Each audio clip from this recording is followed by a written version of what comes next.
መጠጥ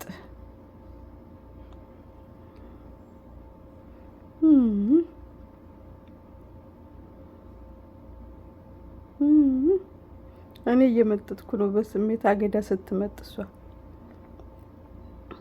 አገዳ የምትፈልጉ እኔ ጋ አለ እዘዙን። እሸትም ይመጣል። እሸት በላሁኝ ከማትጠገበው ተበላ ትርንጎ።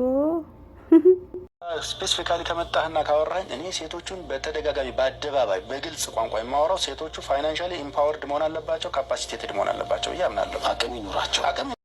ሰላም አሌይኩም ረህመቱላሂ ወበረካቱ። እንዴት ናችሁ ቤተሰቦች? ሰላም ናችሁ ሆይ? ደህና ናችሁ? እኔ በጣም ደህና ነኝ። አዚዛ ቪዲዮ ስሪ። እንግዲህ አንዳንድ ዜና በሰማን ቁጥር የምንሰማቸው ነገሮች እውነትም ቢሆኑም የወጡ ህጎችም ቢሆኑ መሬት ላይ ወርደው ደግሞ ስራ ለመግባት ብዙ ጊዜና ቀናቶች ይፈጃሉ። በተለይ ደግሞ አንድ ነገር ወይ በጥሩ ወይ በመጥፎ ያ ሰው ከታወቀ ያንን ነገር አሳምኖ እኔ ጥሩ ነኝ ብሎ ለመውጣት ጊዜ ይፈጃል እና ባለፈው በሳዑዲ አረቢያ የሰራተኞች የኢጃዛ ቀን የረፍት ሰዓት ምናምን በወጣው ላይ አዎ ሰምቻለሁ፣ አንብቤያለሁ። ታጠቅም ፌስቡክ ላይ ጽፎ አይታችኋል። እኔም አይቻለሁ ማለት ነው። እውነት ነው፣ ወጥቷል። በአረቦቹም ደርሷቸዋል ይሄ ነገር። ግን ህጉ መውጣቱ ሳይሆን ዋናው አረቦቹ እናንተን አምነው የረፍት ሰዓታችሁን ጠብቀው ለአንድ ቀን ወጥታችሁ ተዝናንታችሁ እንድትመለሱ ይፈቅዳሉ ወይ? ቦታውስ ያመቻል ወይ? አሁን በኮንትራት የመጡ ልጆች በየገጠሩ የሄዱ ልጆች አሉ። እነዛ በገጠር አካባቢ የሄዱ ልጆች ወዴት ነው ወጥተው ራሳቸውን ፈታ አድርገው ተመልሰው ይገባሉ ተብሎ የሚባለው ማለት ነው?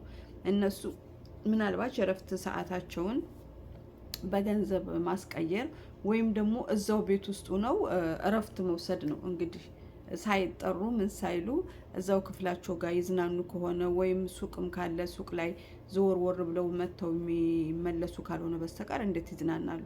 ወደ ከተማው ከገባን ግን ካሁን በፊት በተሞክሮ ሶሻል ሚዲያ ላይ ወጥቶ የተዋረድንበት ቅሳ አለ። ይሄ እኔ አይደለሁም የኩዌት ጋዜጠኛ ለቆት በኩዌት ውስጥ ፍቃድ ነበርና ለአንድ ቀን ኢጃዛ ይሰጣቸዋል። ጠለብ የመጡ ልጆች ወጥተው ተዝናንተው ይመለሳሉ። ዱባይም እንደዛና አንድ አደገኛ የሆነ ጋዜጠኛ ፊታቸውን ግልጽ አድርጎ ያቀረባቸው ኢትዮጵያውያኖች ነበሩ። አንዲትም ፊሊፒን ነበረች። አንዲቷ በወንጀል ከኢትዮጵያውያኖቹ ጋር ተመሳሰለች እንጂ ብዙዎች ነበሩና ያ ቪዲዮ ከተወጣበት ምክንያቱ አንዱ ኬዙ ምንድን ነው? የቤት ሰራተኛ የረፍት ቀናቸውን ለማስጠበቅ እረፍት እንዲወጡ እየተደረገ አንድ ቀን አድረው ወይም ደግሞ ተዝናንተው ውለው የሚመለሱበት ጊዜ ነበርና ብዙዎቹ ምን ሆነ? አረገዙ። ይሄ እርግዝና ለእሷ ብቻ ሳይሆን ችግር የሚፈጥረው ለከፊሏ ችግር ፈጠረ ማለት ነው። አንደኛ ብድግ ብሎ ሰራተኛ መቀየር አይችልም፣ ማምጣት አይችልም፣ ማስለመድ አይችልም። የሄደችበትን ኮንትራት አመታት ሳትጨርስ እንደገና ልጅ እየተፈጠረ ነው። ወደ ዝሙቱ ዓለም ገቡ። ተዝናኑ ተብለው ሲወጡ ወደ ዝሙቱ ዓለም ወጥተው ወላሂ ይሄ በቴሌቪዥን ወጥቶ ነው ያየ ነው ማለት ነው። በአረበኛ የኛ ኢትዮጵያ የት ነው ሀገርሽ ስትባል ኢትዮጵያ እያለች እስከ ወንዱ ነው ይዟቸው የተገኙትና ስም ተሰጥቷቸው በቴሌቪዥን ይሄንን ጉዳይ ተናል። ያ ነገር እንዳይከሰትም አሁን ይፈራሉ አረቦች። በነገራችን ላይ አይረሱም፣ ሶሻል ሚዲያውንም ይጠቀማሉና ግሩፕ ከፍተው ነው በደንብ አድርገው ስለዚህ ነገር የሚያወሩት። አዎ ህግ ወጥቷል። መንግስት በዚህ ላይ ትኩረት አድርጎ እየሰራ ነው። ባለፈውም ነግሬያችኋለሁ፣ ህዝቡን እያነቃቃ ነው ስለ ሰራተኛ መብቶች ብዬ ነግሬያችኋለሁ። ግን እነዚህን እረፍት ብትወጡ እንዴት አድርጋችሁ ነው የምታሳልፉት? እናንተ ናችሁ የምታውቁት። ራሳችሁን እናንተ አዘጋጅታችሁታል? ዝግጁ ናችሁ? ወጥታችሁ ልጠፉ ነው? ወጥታችሁ ዘመድ አይታችሁ ልትመጡ ነው? ወጥታችሁ ምን እንደምትሆኑ እናንተ ራሳችሁን ነው የምታውቁት። ህጓው ወጥቷል። ህዝቤም ሰምታለች፣ እናንተም ሰምታችኋል። ግን መዳሞችን አሁን እረፍት ስጡን፣ ፍቃድ ስጡን ብላችሁ ስትሉ እናንተ የመጀመሪያ ነው የምትሆኑት። በዚህ ነገር እነሱ ጋር መመጎት የለባችሁም ማለት ነው። ለምን? አዎ ህጉ ተጀመረ እንጂ ወጥተሽ ብትጠፊ ተጠያቂ የሚሆን አካል የለም። ተአሚን ሊመልስላት ይችል ይሆናል የኖርሽበትን ጊዜ ቆርጦ።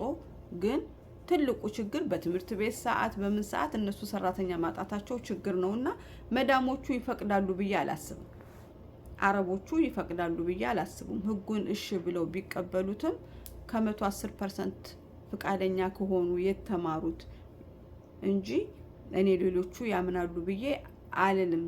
እኛም ደግሞ ይሄ ነገር ቢፈቀድልን እንዴት አድርገን ነው የምንጠቀመው? እውነት ታማኞቹ ነን? ኢጃዛችንን ወተን ራሳችንን አዝናንተን እንመለሳለን ነው የሚለው። ይሄ ጥያቄ ምልክት ነው። ቢሆን ግን በጣም ደስ ይላል። ይሄ ነገር እንደተፈቀደ እረፍት ቢሰጥ ወጣችሁ በስነ ስርዓት ዘመዶቻችሁም ጋር ሆነ የትም ሱቅም ሆነ ምንም ሆነ ውሏችሁ አዳራችሁን ወደዛ መመለስ ትችላላችሁ። ውጭ እንደር ብላችሁ ብትሉ ከሌ አሁን ሶሻል ሚዲያው በጣም ሙሲባ ነው። እኔ ሀገርሽ ልጅ ነኝ አለ፣ እኔ የሰፈር ልጅ ነኝ አለ፣ እኔ ጋር ታድሪያለሽ አለ። እዛ ሄደሽ ምን እንደሚፈጠር አይታወቅምና አደጋውም በዛው ልክ የከፋ እንደሆነ እንድታውቁት፣ በተለይ ለአረብ ሀገር አዲስ የሆናችሁ ማለት ነው። እህት ያለው ወንድም ያለው ዘመድ አክስት ምናምን ያለው ቀጠሮ ይዞ በፕሮግራም እነሱ በሚወጡበት ሰዓት ወጥቶ ተዝናንቶ መመለሱ በጣም አሪፍ ነው። በጣም ቆንጆ ነው። ጥሩ ነው። ጥሩ ሀሳብ ነው። እኔ ደግፋለሁ። ግን እንግዲህ የምናየው እንደ ኢትዮጵያውያኖች የምናየው ነገር አንዳንድ ጊዜ በጣም አንገት የሚያስደፋና የሚያሳፍር ስለሆነ ይሄ ፍቃድ መጥቶ አንዲት ልጅ የሆነ ጥፋት አጥፍታ ሶሻል ሚዲያ ላይ ብትወጣ ሁሉም ኢትዮጵያውያኖች ናቸው የሚወቀሱትና እንወጣለን ይፈቀድልናል ብላችሁ ካላችሁ እህቶች በጣም ኃይለኛ ጥንቃቄ ልታደርጉ ይገባል። ለምን? ውጭ ያለ የኢጃዛ ቤት ታሪኩ በጣም ብዙ ነው። ኢጃዛ ወጣን ብለው ሲሏችሁ ታሪካቸው ብዙ ነው። መጠጥ ይኖራል፣ ሺሻ ይኖራል፣ ብዙኛ ማናቃቸው ነገር ይኖራል። ከዛ ከወንድ ጋር ግንኙነት መፍጠር ይፈጠራል። አንቺ ጥብቅ ነሽ፣ ለረጅም ዓመት ጊዜ ከወንድ ተከልለሽ የኖርሽ ሴት ነሽ። በአንድ ደቂቃ በሁለት ደቂቃ ጥፋት ህይወትሽን ታበላሻለሽ ማለት ነው። ከአንቺ ህይወት መበላሸት አልፎ ስራሽ ተበላሽቶ ሰዎቹም ችግር ውስጥ ገብተው አንቺም እንደ ሀገር ደግሞ ታስወቅሻለሽ። እና እንወጣለን የምትሉ ልጆች ጥንቃቄ አድርጉ። ከወጣችሁ መዝናኛ ቦታዎች በጣም እናንተን ሪላክስ የሚያደርጉ አሉ። ጠዋት ሰዓሽራ ላይ ከወጣሽ የሆነ ካፍቴሪያ ሄደሽ የአበሻ ካፍቴሪያ ቡናሽን ጠጥተሽ ቁርስሽን ትበያለሽ። መቼም የሚወጣውን ወጭ አታስቡትም። በታክሲ ነው የምትንቀሳቀሽው።